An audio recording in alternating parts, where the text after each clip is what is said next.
Hai semuanya, Assalamualaikum warahmatullahi wabarakatuh. Perkenalkan, nama saya Anissa Sekar Aulia, mahasiswi psikologi Universitas Muhammadiyah Profesor Dr. Hamkat. Untuk memenuhi tugas akhir mata kuliah psikologi bawah ini, pada kali ini saya akan membahas mengenai bagaimana cara kita mengendalikan amarah dan emosi dalam pandangan psikologi dan ajaran Islam. Baiklah teman-teman, sebelum saya melanjutkan ke materi selanjutnya, jangan lupa untuk like, comment, dan subscribe video ini ya teman-teman. Setiap manusia pasti pernah yang namanya kesulitan dalam mengendalikan amarahnya. Dan kemarahan ini biasanya akan berdampak buruk bagi kesehatan psikis dan fisik kita jika amarah ini tidak dapat dikendalikan oleh kita sendiri teman-teman. Dan amarah biasanya sangat wajar jika dirasakan oleh manusia. Dan itu adalah salah satu wujud emosi yang terlihat ketika hati kita sedang diperlakukan tidak adil. Penyebab marah ini bisa beragam dan umumnya disebabkan oleh rasa frustasi, kekecewaan, sakit hati, kekesalan, bahkan masih banyak lagi faktor-faktor lainnya. Dalam sebuah hadis, Rasulullah SAW bersabda, Inna khairal rijali man kana bati al-godobi sari ar-rido wa sari ar-rijali man kana sari al-godobi bati ar-rido. Yang artinya, sebaik-baiknya manusia ialah ia yang lambat meluapkan emosi dan cepat meridoi, dan seburuk-buruknya manusia ialah ia yang cepat meluapkan emosi dan lambat meridoi. Hadis riwayat Ahmad. Nah, untuk pembahasan pertama ini kita akan membahas mengenai bagaimana cara kita mengendalikan amarah dalam ajaran Islam. Ada membaca doa isti'adzah. Nah, doa isti'adzah ini seperti A'udzubillahi minasyaitonirrajim, yang artinya aku berlindung kepada Allah dari godaan setan yang terkutuk. Nah, jadi ketika kita sedang marah ataupun sedang emosi, lalu kita mengucapkan kalimat isti'adzah ini, maka setan pun tidak akan lagi mampu mengobarkan bara api di dalam diri kita dan hati kita. Untuk yang kedua, ada membaca doa ketika marah. Rasulullah selalu menganjurkan ke umatnya untuk membaca doa ketika hambanya sedang marah. Dan dengan hati yang selalu ingat dengan Allah, maka kemarahan yang tadinya meluap akan menjadi reda. Nah, yang ketiga ini ada menyegah lisan dengan diam. Biasanya ketika kita sedang merasa marah ataupun emosi, hal yang paling sulit dikendalikan ataupun dijauhkan yaitu adalah perkataan. Oleh karena itu, apabila kita sedang merasa emosi ataupun marah pada puncak tertinggi, maka sebaiknya hal yang perlu kita lakukan adalah berdiam diri agar perkataan yang keluar dari mulut kita nanti tidak akan menyakiti hati orang lain. Dalam hadis dari Ibnu Abbas radhiyallahu anhu, Rasulullah SAW bersabda, wa idza ghadiba ahadukum falyaskut, yang artinya jika di antara kalian ada yang marah maka berdiamlah. Hadis riwayat Ahmad. Nah, yang keempat ini ada amalan beristighfar dan berzikir. Ketika kita sedang marah, maka perbanyaklah mengucapkan kalimat istighfar dan berzikir.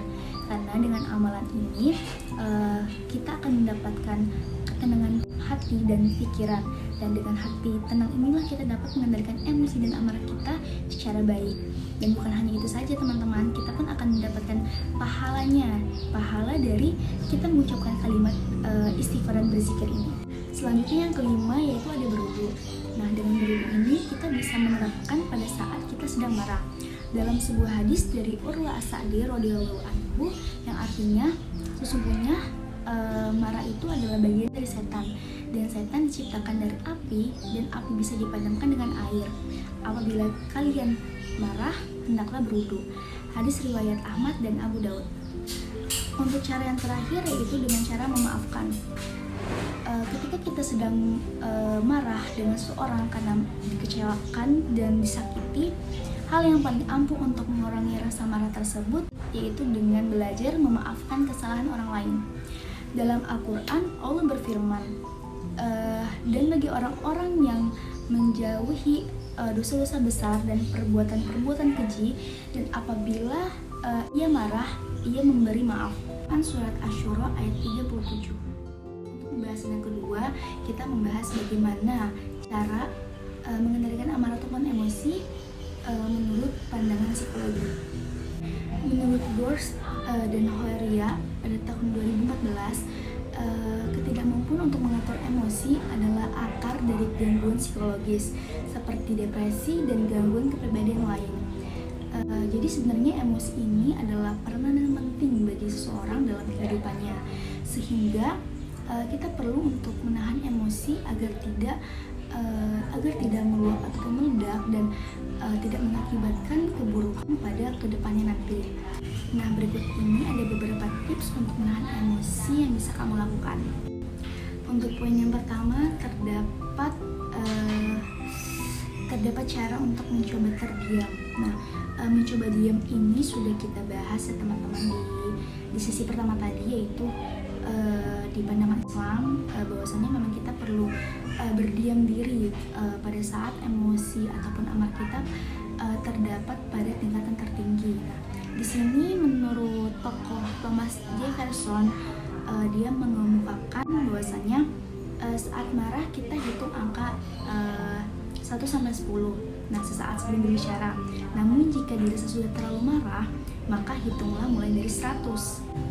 Sebenarnya menurut Thomas Jefferson ini tidak ada yang salah dari perkataannya tadi. Jadi ketika kita sedang marah dan kita langsung berbicara, tentu saja akan membuat perkataan yang keluar dari mulut kita ini tidak akan terkontrol, bahkan akan menimbulkan yang tidak diinginkan, seperti perkataan ataupun kalimat yang akan menyakiti hati orang lain nanti. Sehingga akan lebih baik jika kita terdiam terlebih dahulu dan memberikan waktu sejenak bagi otak kita untuk berpikir.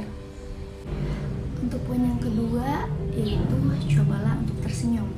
Nah, saat kita sedang berada dalam emosi yang pada tingkatan tinggi, kita bisa untuk menahannya dengan cara menipu diri kita sendiri.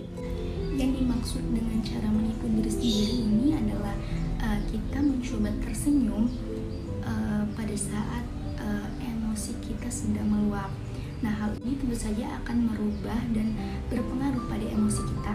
Memang tidak mudah untuk tersenyum pada saat diri kita sedang mengalami emosi dan amarah pada puncak tertinggi. Akan tetapi dengan tersenyum inilah emosi kita akan merubah menjadi emosi yang lebih positif lagi. Untuk selanjutnya, yaitu poin ketiga, ada ceritakan masalah pada orang-orang terdekat ataupun terpercaya. Nah, ketika kita sedang emosi yang begitu meluap, sebisa mungkin jangan kalian pendam sendirian.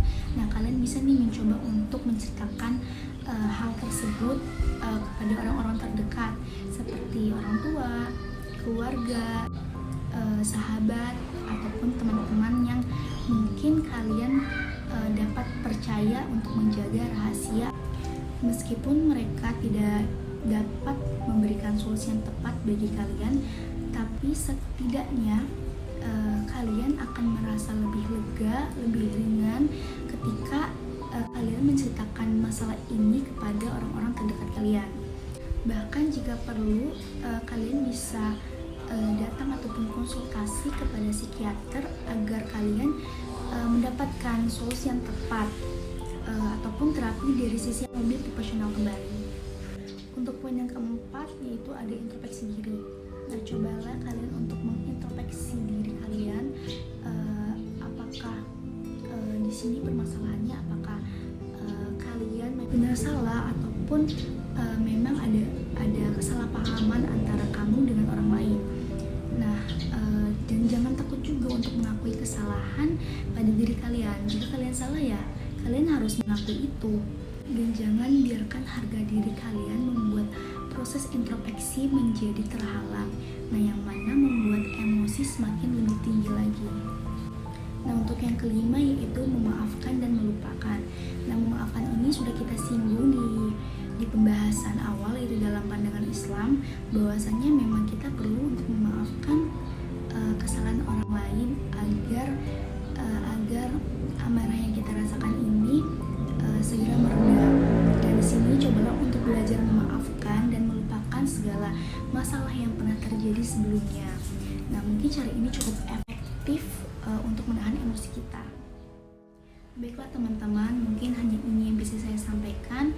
Semoga apa yang saya sudah jelaskan mengenai materi tadi dapat bermanfaat bagi kita semua. Dan teruntuk teman-teman yang mungkin masih belum bisa mengendalikan amarah ataupun emosinya, bisa untuk kalian menerapkan dalam kehidupan sehari-hari.